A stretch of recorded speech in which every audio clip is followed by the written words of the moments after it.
Hey, what's going on, everybody? I'm Jesse Lozano. We got Sergio. Ladies and gentlemen. We got Madrid. Yo, what up? We got Alex. How's it going? And we got a special guest, and we're going to let him introduce himself. Tom Hutchison, one of the promoters of the AZ Eventure Con that we're doing this weekend, and writer and co-founder of Big Dog Inc. All right, so right now, as we're talking, we're literally at the AZ Eventure Con. Correct. So what made this come about? This was something that Jesse James, Crissione, and I have talked about for a little while. It was more his kind of brainchild, and it was something that we were going to do, honestly, next year in 2018. But with the amazing Arizona Con canceling this year, we decided to go ahead and step it up, take their dates, and just sort of create a continuity for the show for the area.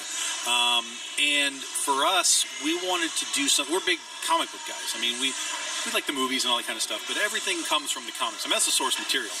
And so we wanted to do a show that, focused on comics, focused on the creators of comics, writers, colorists, artists, inkers, the whole thing. Back in the day, Comic Cons used to actually be about comic books and meeting the people that made comic books. And now, most shows are just kind of pop culture cons, I guess, which is cool. It's fine. Mainstream? Yeah. I mean, it's cool to have a movie star at your show. I mean, that's obviously. But that doesn't help sort of lift the source material that we all enjoy in the movies. I mean, everybody talks about the source material in Marvel movies, like, oh, they go back to the source material and they bring it up, but no one celebrates the source material. So that's what we're trying to do here is bring it back to who made these actual comics, who writes it, who draws it, who colors it, who does the work that lets the movies and TV do what they do. Do you think, with that being said, like with what you guys are trying to bring back, where the heart or where we come from as a not just necessarily pop culture enthusiasts, but people actually looking for comics. Mm-hmm. Do you think that there's a paradox that we're actually in with mainstream media corporatization and all that stuff compared to the heart? Do you think a lot of artists not really moving forward because of Marvel movies? What do you think's going on with that? Well, when you're talking about Marvel and DC, for example, I mean, they're corporate owned. They have shareholders, Warner Brothers, Disney, all that kind of stuff. And something that Jesse, touts in his store all the time is we're huge on independents. Stuff like from Image and so on. That's where serious creativity is happening in comics right now. You've got guys that basically are off the leash. They may work for Marvel or DC and do cool stuff, but when they get to come out and do their own thing and just say, I'm going to write it this way, I'm going to draw it this way, this is the way my character's going to be, this is what my story's going to be, deal with it. That's where the real creativity in comics is. And that's, a lot of what we have in this show is a lot of guys who do their own self-publishing stuff. They work for other people too, but John Layman just finished his epic 60-issue Chew series, which was fantastic. We got Joe Benitez in there who does Lady Mechanica all on his own. So that to me is where the true creativity for comics is, and that's what kind of the media almost doesn't pay attention to outside of the stars. I mean, everybody knows what Saga is, and everybody knows, Birthright and things like that. But when you start talking about, smaller companies and guys that do it themselves, the media almost ignores them. If it's not a good soundbite that latches on to something else in Hollywood or TV or whatever, it's almost like it's not worth it to them. So, then it's a shame. And so that's one of the things that we try and do with this show is we want to bring out people that aren't even necessarily working for Marvel and DC. Some of these guys are just hustling their own books, and that's all they do. And it's the blood, sweat, and tears that goes into those books that is where the true creativity comes from. Oh, I dig that. Guys, you got any questions? So can you tell us a little bit about do you have any plans for the future? Is this something that you're going to be doing year after year? Well, we'd hope to. I mean, we'd like to. I mean, if we could make this an annual thing, that would be obviously super cool. But right now, we just got to take step one, which is let's do this weekend. Let's see what happens.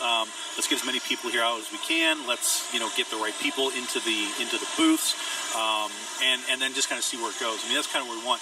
Obviously, we want to look forward and say, well, what do we do next year, or what other event do we want to do? Maybe we do an event that's more focused on comic books themselves, because we don't really have any vendors at this show. The vendors are our artists. They're selling their own product. So it's possible that maybe next time we do this and we bring out guys that deal in Silver Age and CGC stuff and that kind of thing, which would be cool. I'd be totally down for that. Because again, it's another segment of the industry that obviously is super important because people want to buy comics. But I think that the core for us will always be comics themselves, and if we can, sort of bring in the creators of those things. I mean, I think that will always be our goal. Just bring it back to that niche. Yeah, I mean, when I did Comic-Con, this is basically a throwback to, sort of 80s and 90s sort of Comic-Cons where, you know, they were ballroom shows. You went up to a hotel and there was a ballroom and there was like 5 guys. Yeah. That's where I first met Brian Pulido, in fact, in like 91, 92, something like that. Nice. That's where I saw Evil Ernie, Lady Death, all the kind of stuff. It was Pulido, Sam Keith, Ron Friends. I mean, just really weird, you know, strange mixes of stuff. But it was cool because you got to go in, you had FaceTime with them, you got to talk to these guys, you got to see what they were doing, whether it was for Marvel or whether it was for themselves. That to me is the great part about Comic-Cons, is meeting the people that make this stuff. And that's our goal, is to kind of bring it back to, you know, those old school days. See, I think when you talk about old school, actually one of the first guys we actually interviewed was at a Comic-Con, and it was Brian. Okay. And not only did he had a lot of enthusiasm for what he was doing with Lady Death and all that, still pushing. He was like, he knew we were young and green, so he was showing us how to put up the booms, how to angle stuff. He's like, he just started boom, and I was like, oh fuck. And then he started interviewing me. He's like, don't let that happen again. But this is how it's done. And I believe you guys. I just want to show you that. I'm like, oh, fuck off.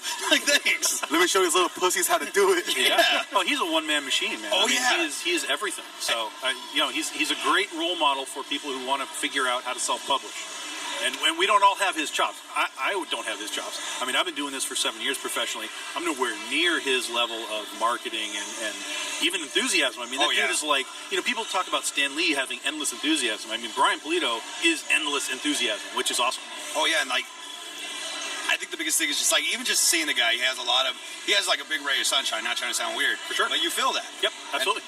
And that's something I remember I would have been scared or pissed off from anybody else, but with him, I was like, all right, you can fuck me like this. It's cool. Like, we'll keep doing. We'll go with that. Yeah, he makes you feel included when you come to his booth, you know. Oh, yeah. He's not worried if you're a fan for 20 years or somebody who just got off the boat. I mean, he's like, hey, you're at my booth. Let me show you what we do. Let's talk about it. And that's great. That's what I try and do with Big Dog Inc. That's what I try and do whenever I'm with Aspen, because we go out with Aspen now. I just try and make everybody feel included when they come to the booth. And then from there, it's like, hey, what do you like? Horror, superheroes, fantasy, whatever. We got your stuff. So let's talk about Big Dog Inc. a little bit. Sure. You got any projects that you're working on right now? Right now, we're doing, well, we just partnered with Aspen Comics a couple years ago, so we're in the process of doing a series of reprints of our original material that we did the previous 5 years. There is some new material in them as well, so there's like some additional backup stories which were really cool for me to get to go back in and write, because it was stories that maybe I would have never really gotten to tell outside of this sort of format, so that was really cool. So while we're doing that with Aspen, we're also doing some Kickstarter stuff. We did a Kickstarter last year with my co-creator, Jen Broomall. We did a book called Lights, Camera, Jungle, and it was successfully funded. We're just about to finish up the book and get it shipped out to everybody. And at the AZ Eventure Con that we're doing this weekend, we just launched about an hour and a half ago our new Kickstarter, which is for Kaiju Epic. Which, for those that don't know what kaiju means, that's basically giant monster. That's Godzilla, that's Gamera, that kind of stuff. We don't get to use those guys, of course, you know, without paying $1 million in licensing fees. Goddamn copyrights. Yeah, right. So, but what we did was, while we're making our own monsters for this book, of course, in order to kind of latch on to folks, we're using, you know, air quotes here, real kaiju. So things that people have heard about, the Kraken. Quetzalcoatl, you know, things like that, Norse gods, and so on.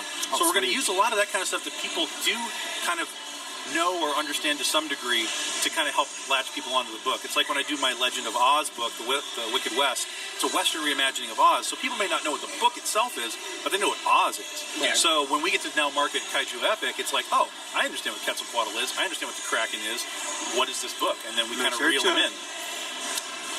Let's hurt you. Uh-oh. Folklore, fucking Mexicans. I wish that turns into an owl. That's a human. Fuck that. Sergio got scared by one like a month ago. I'm still scared. I'm still scared to just follow me. Jesse had to walk him to his car. I ain't scared of shit. Unless it's exercise. Then I'm and good. diet.